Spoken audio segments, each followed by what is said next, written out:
close natin. Then try ulit natin buksan. Okay, so click natin. Ayan o, mga boss, diba? Naging Google na siya. So ibig sabihin hindi na siya Chinese language. Okay, makakapag-research ka na dyan.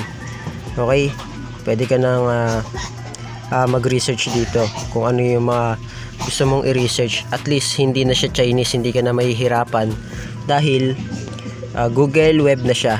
Okay, hindi ka na mahihirapan na intindihin. Okay, ano, diba? Hello guys, welcome back dito sa ating YouTube channel. So meron naman tayong i-update sa inyo, okay, para po sa mga merong Redmi. Hindi ko alam kung anong klaseng Redmi meron kayo, pero kung pareho ng Redmi 6A or 7A, 5A, basta Redmi, Xiaomi Redmi na merong ganito. Okay, ito kung titingnan nyo yung browser nyo, Chinese, diba?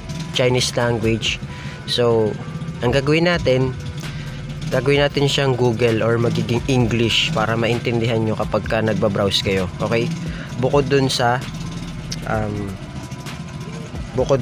Google Chrome.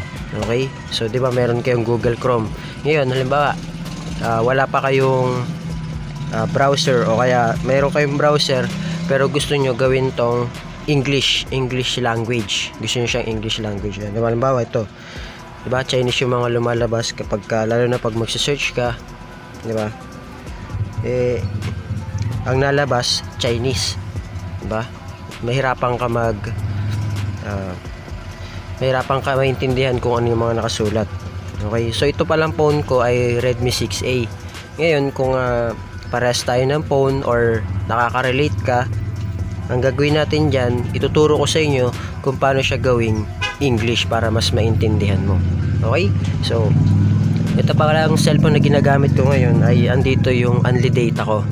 Okay, so ginawa ko siyang wifi, wifi modem.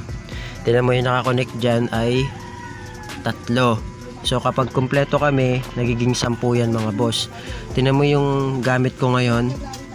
So yan o, ngayon umaga 7:26 October, and today 1.51 gig. So this month nakaka 17.15 gig na kami. Okay, so 2 araw pa lang yan mga boss. Okay, 17 gig, ganun na kami kalakas. Okay, ganun kami kalakas. So minsan pagka lumalagpas kami niyan, okay, lumalagpas kami niyan ng ilang gigs, kaya luging-lugi ko kapag hindi only data yung gamit namin. Okay, so umaabot siya ng 10 kapag kumpleto kami dito sa bahay. Okay, so yan, makita nyo naman dyan kung ilan yung nagamit namin. So ngayon, balik tayo dun mga boss. Ngayon ituturo ko na sa inyo kung paano gawing English yung Google Web natin, o yung ating Chinese language, paano natin gagawing Google Web. Okay, so simulan na natin mga boss. Punta po kayo sa browser. Okay, punta kayo sa browser, click nyo yan. Then kung nakikita nyo ito mga boss, yung parang profile, ito ayan yung logo maliit na yan. Yan yung parang profile na yan, yung parang logo ng tao. Click nyo yan. Okay, click natin yan. Pag na-click nyo yan mga boss, okay, so click mo tong settings. Yan, click mo yung settings. Yan, click settings. Then click mo yung start page. Yan, click mo yung start page, pinakauna. Makita mo dyan, 3 klase yan. May default, may simple, at custom. So ang i-click natin dyan yung custom. Okay, ito, click natin yung custom. Okay, so ito naman yung ilalagay mo dyan mga boss. Okay, ang ilalagay mo ay ito po, www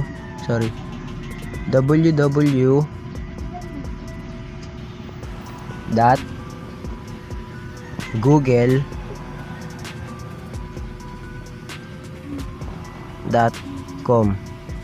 Okay, yan po yung ilalagay nyo, www.google.com. Okay, or www.google.com. So click lang natin tong kulay blue. Yan, click mo yan. Okay, So kapag ka naklik mo na yan mga boss, ibabak na natin. Yan. Close natin. Then try ulit natin buksan. Okay? So click natin. Ayan o mga boss. Diba? Naging Google na siya. So ibig sabihin hindi na siya Chinese language. Okay, makakapag-research ka na dyan. Okay, pwede ka nang mag-research dito kung ano yung mga gusto mong i-research. At least hindi na siya Chinese, hindi ka na mahihirapan dahil Google Web na siya.